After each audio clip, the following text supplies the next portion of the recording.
एक मित्र ने लिखा है, अष्टावक्र गीता पर बात करते हुए आपने कहा कि क्योंकि हम अपने शरीर से आसक्त हैं, आइडेंटिफाइड हैं, इसलिए हम उसके रहस्य से वंचित हैं।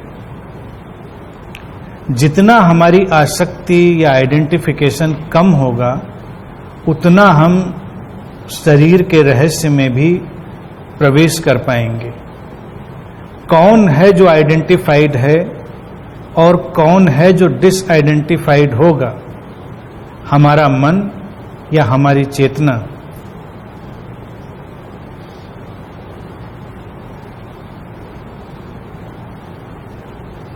कुछ बातें बड़ी सीधी सरल हैं, उनके वास्तविक पक्ष और व्यवहारिक पक्ष को समझें। वास्तविक पक्ष में इन एक्चुअलिटी चेतना ही है जो आइडेंटिफाइड होती है और चेतना ही है जो डिसआइडेंटिफाइड होती है, क्योंकि कोई और चीज है नहीं। एक ही घटना, एक ही तत्व मौलिक रूप से, वास्तविक रूप से, इन एक्चुअल स्टेट यही है। लेकिन व्यवहारिक रूप से हमारा मन आइडेंटिफाइड होता है और हमारा मन डिसआइडेंटिफाइड होता है। हमारा मन आसक्ति में ले जाता है और हमारा मन आसक्ति से बाहर ले जाता है। व्यवहारिक रूप से जो मन है वो एक उपकरण है जो चेतना के माध्यम से उपयोग में लाया जाता है। सीधे सीधे चेतना अपना कोई काम नहीं करती, तो ये जो उपकरण है मन का, इसके माध्यम से ही आसक्ति घटती है और इसके माध्यम से ही अनासक्ति घटती है। लेकिन अगर हम बिल्कुल पीछे लौटेंगे, सोर्स में लौटेंगे, तो वो चेतना ही है। उसी के भीतर चेतना के ऊपर उठी लहरों से ही ये मन बना है। तो कंफ्यूजन इसमें कोई नहीं रखना है, कोई भी उलझन की बात नहीं है कि एक्चुअल या वास्तविक रूप में तो चेतना ही है इस सारे कार्य व्यापार का, इस सारे खेल का आधार। लेकिन व्यवहारिक रूप में, प्रैक्टिकल फॉर्म में मन, क्योंकि वही उपकरण है जिसे हम जानते हैं। अब हमारा मन देखो, जिधर फोकस्ड हो जाए, मन फोकस्ड हो जाए, अर्थात हमारे विचारों की धारा, हमारे अटेंशन की धारा जिधर भी चली जाए, हम उसको अनुभव करने लगते हैं। शरीर से मन की आसक्ति हमको शरीर के रहस्यों को जानने नहीं देती, ऐसा मैंने कहा था। ऐसे तो देखा जाए कि हम शरीर और मन, इसका एक ही साथ उपयोग करते हैं कि शरीर मन, बॉडी माइंड। लेकिन अगर मन शुद्ध रूप में हो तो शरीर मन शुद्ध रूप में है। शुद्ध रूप से तात्पर्य यह है कि वो मन जिसमें अभी अपने व्यक्तिगत भाव का बहुत प्रवेश नहीं हुआ है। मन भी एक ऐसी घटना है जो देखा जाए सामूहिक है और अंतर संबंधित है, लेकिन उसके बीच में एक घटना घटती है जो व्यक्तिगत मन बनती, इंडिविजुअल माइंड। समस्या आती है उस इंडिविजुअल माइंड से। हमारी चेतना जब शरीर से आइडेंटिफाइड होती है तो उस प्रभाव से जो घटना पैदा होती है वो है व्यक्तिगत मन, इंडिविजुअल माइंड। अब ये व्यक्तिगत मन हमारे शरीर के प्रति भी अपनी पूर्वाग्रह की स्थितियां, अपने परिवेश से इकट्ठी की गई धारणाएं, उन सबको लेकर चल सकता है।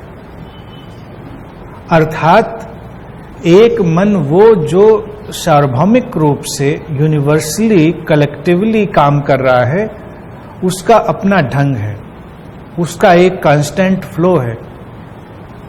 तो उस तरह के अनुभव भी सबके अंदर फिल्टर होके आ रहे हैं।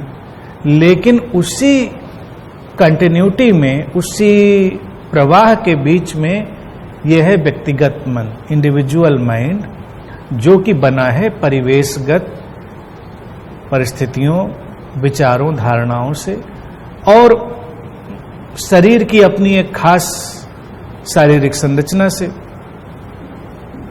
उसके भीतर शरीर को लेकर तमाम तरह की धारणाएं हो सकती हैं, होती ही हैं। कहीं किसी के अंदर कोई भावना प्रभावी है तो कहीं किसी के अंदर कोई भावना प्रभावी है।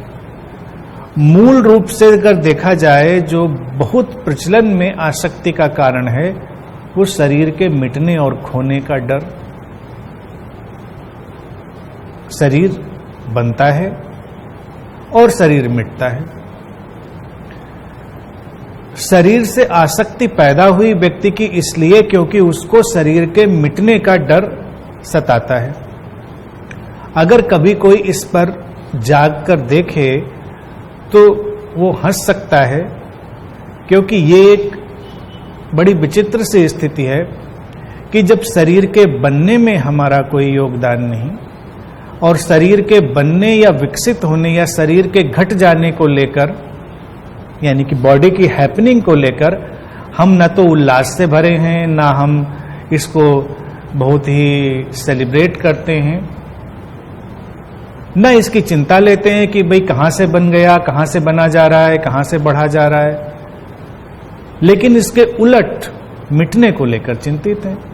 तो जिस सोर्स से, जिस फोर्स से ये बना है, उसी सोर्स या उसी फोर्स के अंतर्गत ये मिटेगा और मिटता है। दोनों प्रक्रियाएं तो साथ साथ हैं।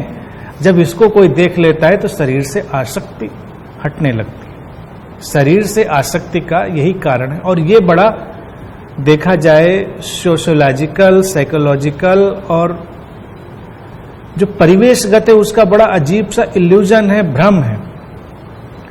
जो घटनाएं सचमुच में घट रही हैं और अच्छी लगती हैं, उनको लेकर हम कभी कोई प्रश्न नहीं खड़ा करते। हम कभी ये प्रश्न नहीं खड़ा करते कि शरीर स्वस्थ क्यों है, लेकिन हम ये प्रश्न जरूर खड़ा करते हैं शरीर बीमार क्यों है। स्वस्थ है इसलिए क्योंकि स्वस्थ है, और बीमार है इसलिए क्योंकि बीमार है। अब इस प्रश्न का या इस जवाब का कोई बड़ा मूल्य नहीं है। जिन मौलिक शक्तियों ने या जिस चेतना ने इस शरीर को स्वास्थ्य दिया था, वही चेतना, वही सोर्स इस शरीर को बीमारियां भी देता है। जो बनाता है वो बिखेरता है। ऐसा नहीं कोई परमात्मा कहीं बैठा है जो बनाता है और बिखेरता है। ये एक समग्रता, एक अस्तित्वगत नियम, एक एग्जिस्टेंशियल लॉ, कॉस्मिक लॉ, जो बनाता है और मिटाता है। यानी बनना और मिटना तो साथ साथ चल रहा है। अगर हम बहुत ही बायोलॉजिकल ढंग से देखेंगे तो ये बात हमको और समझ में आएगी, लेकिन चूंकि हम मोटे तौर से देखते हैं, बायोलॉजिकल की जो गहराई है हमारे जैविक तल की उसको नहीं देखते, तो हम इस बात को शायद समझ नहीं पाते। बनना और मिटना ये तो लगातार साथ में चल रहा है, साइमल्टेनियसली हो रहा है। ये शरीर एक ओर से बन रहा है, एक ओर से मिट रहा है। ऐसा नहीं, हमारी कोशिकाएं रोज बनती हैं और मिटती हैं। अब जैविक रूप से ये बात बिल्कुल सब जानते हैं, जिनको थोड़ा भी ज्ञान है, कि शरीर के बने रहने के लिए शरीर का मिटना भी जरूरी है। शरीर की कोशिकाएं एक खास रूप में बनी रहें तो खास रूप में शरीर की कोशिकाओं का मिट जाना भी जरूरी है। अगर वो मिटेंगी नहीं तो वही कैंसर बनेगा। जिसको हम कैंसर कहते हैं वो वही कोशिकाएं हैं जो मिटना भूल जाती हैं, जिनकी प्रोग्रामिंग में खत्म होना गड़बड़ हो जाता है, तो वो अंततः शरीर को मार देती हैं, शरीर को खत्म कर देती हैं। अगर इस तथ्य को कोई देख लेता है कि ये मिटना और बनना साथ चल रहा है, तो शरीर से आसक्ति उसकी कम हो सकती है। और जब आसक्ति कम होती है तो शरीर का रहस्य, शरीर का सौंदर्य, उसका जो मैजिकल प्रेजेंस का ढंग है, वो सब हमें अनुभव में आता है। अभी तो हम इतने घबराए हुए रहते हैं कि उसको कभी ठीक से अनुभव ही नहीं कर पाते। अगर हम सहज हुए, हमारे मन से ये मिटने का भय जाता रहा, तो फिर शरीर अपने आप में एक ऐसा अद्भुत यंत्र है, जैसा यंत्र तो कहीं बना ही नहीं। हम जितने भी यंत्र बना रहे हैं बाहर, वो सब इस शरीर की रेप्लिका ही हैं। सारी चीजें जो बाहर हम मैकेनिकल तौर से भी पैदा करेंगे, शरीर में वो सारी संरचनाएं पहले से ही बनी हुई हैं। चाहे वो हमारा कंप्यूटर हो, हमारे गैजेट्स हों, हमारी कितनी भी टेक्नोलॉजी हो, अगर हम गौर से देखें तो सब कुछ हमारे शरीर में दे दिया गया है। शरीर की अपनी एक प्रज्ञा है, एक बॉडी विजडम है, लेकिन जो आसक्त है वो उस बॉडी विजडम को नहीं सुन पाता।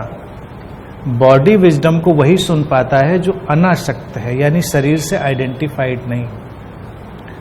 तो ये मन ही है जिसको हमें एक खास किस्म की कंडीशनिंग से अलग करना है।